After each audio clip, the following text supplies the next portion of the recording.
అందరికీ నమస్కారం. ఎలా ఉన్నారు? ఈరోజు మా ఇంటికి చాలా ముఖ్యమైన పని ఒకటి మొదలుపెట్టాం. అదే సోలార్. ఇప్పుడు సోలార్ గురించి చాలామంది మాట్లాడుకుంటున్నారు. సోలార్ పెట్టించుకుంటే కరెంటు బిల్ తగ్గుతుందని, ప్రభుత్వం నుంచి సబ్సిడీ వస్తుందని, లోన్ కూడా వస్తుందని. మాకు కూడా మొదట ఇవన్నీ వింటుంటే అసలు ఏంటి, ఎంతవరకు ఖర్చు అవుతుంది, లోన్ వస్తుందా, సబ్సిడీ ఎలా వస్తుంది అని చాలా డౌట్స్ ఉండేవి. అందుకే మేము తెలుసుకున్న విషయాలు, మాకు జరిగిన ప్రాసెస్ అన్నీ కలిపి మీతో షేర్ చేద్దాం అనుకుంటున్నాను. పిఎం సూర్యఘర్. ముందుగా చాలామంది వింటున్న పిఎం సూర్యఘర్ మఫ్ట్ బిజ్లీ యోజన గురించి సింపుల్గా చెప్పాలి అంటే, ఇంటి మీద సోలార్ పెట్టించుకునే వాళ్ళకి ప్రభుత్వం సబ్సిడీ ఇచ్చే స్కీమ్ ఇది. అయితే మన ఇంటికి కూడా సోలార్ పెట్టించుకుంటే బాగుంటుందేమో అన్న ఆలోచన మొదలుపెట్టాం. ఇక్కడ ఒక చిన్న డౌట్ వచ్చింది. అసలు సోలార్ ఎన్ని రకాలు ఉంటాయి, అది కూడా తెలుసుకుందాం.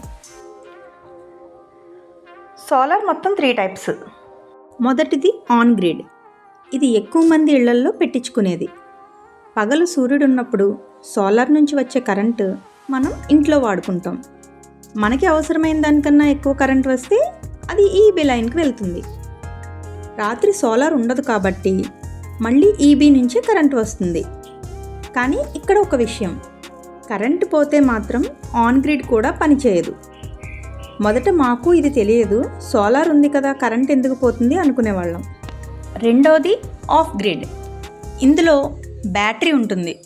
పగలు సోలార్ నుంచి కరెంటు బ్యాటరీలో స్టోర్ అవుతుంది. రాత్రి అయినా ఒకవేళ కరెంటు పోయినా ఆ బ్యాటరీలో ఉన్న కరెంటుతో ఇంట్లో వాడుకోవచ్చు అన్నమాట. ఇక మూడవది హైబ్రిడ్. ఇది on grid and off grid రెండు కలిసినట్టుగా ఉంటుంది. సోలార్ ఉంటుంది, బ్యాటరీ కూడా ఉంటుంది. కరెంటు పోయినప్పుడు సోలార్లో వాడుకోవచ్చు, అవసరమైతే ఈబీ కూడా ఉంటుంది. కరెంటు పోయినా కూడా బ్యాటరీ నుంచి వాడుకోవచ్చు. అయితే దీని ఖర్చు మిగతా వాటికంటే ఎక్కువగా ఉంటుంది. మరి మేమైతే ఆన్ గ్రిడ్ సిస్టమ్ పెట్టించుకున్నాం, ఎందుకంటే మా అవసరానికి అది సరిపోతుంది. సోలార్కి అయ్యే ఖర్చు మొత్తం ఒకేసారి కట్టేయాలా అన్న సందేహం ఉంటుంది. ముందుగా ఒక విషయం చెప్తాను. మీ దగ్గర మొత్తం అమౌంట్ ఉంటే మీరు ఒకేసారి మొత్తం అమౌంట్ చెల్లించి సోలార్ ఇన్స్టలేషన్ చేయించుకోవచ్చు. కానీ అంత అమౌంట్ ఒకేసారి పెట్టడం కష్టం అనుకుంటే బ్యాంక్ ద్వారా సోలార్కి లోన్ తీసుకునే అవకాశం కూడా ఉంటుంది. మేము రెండో ఆప్షన్ ఎంచుకున్నాము. ఇప్పుడు మా లోన్ ప్రాసెస్ ఎలా జరిగిందో చెప్తాను. మేమైతే ఎస్బీఐలో సోలార్కి లోన్కి అప్లై చేసాం. మాకు శాంక్షన్ కూడా అయింది. మా లోన్ అమౌంట్ 1,90,000. మా బ్యాంక్ డాక్యుమెంట్స్ వెరిఫై చేసిన తర్వాత లోన్ అప్రూవ్ చేశారు. లోన్ అప్లై చేయడం కోసం ఏమేం డాక్యుమెంట్స్ కావాలో ఇప్పుడు చూద్దాం. మా దగ్గర అడిగిన ముఖ్యమైన డాక్యుమెంట్స్ ఇవి: Aadhaar card, pan card, current bill, house tax receipt, bank passbook, 2 passport size photos. ఇంకో విషయం ఏంటంటే ఇల్లు మన సొంత ఇల్లు అయి ఉండాలి.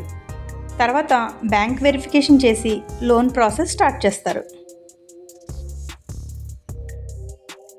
ఇంట్రెస్ట్.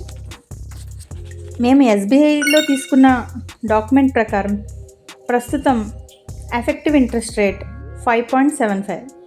ఇది ఫ్లోటింగ్ ఇంట్రెస్ట్. అంటే భవిష్యత్తులో బ్యాంక్ నిబంధనల ప్రకారం మారే అవకాశం ఉంటుంది. ఈఎంఐ. మా లోన్ డాక్యుమెంట్ ప్రకారం నెలకు ఈఎంఐ 2,231 రూపీస్. మొత్తం 114 నెలలు, అంటే దాదాపు 9.5 సంవత్సరాల వరకు ఉంటుంది. కానీ ఇది మా లోన్కి సంబంధించిన వివరాలు మాత్రమే. మీరు తీసుకునే లోన్ అమౌంట్ని బట్టి ఈఎంఐ మారుతూ ఉంటుంది.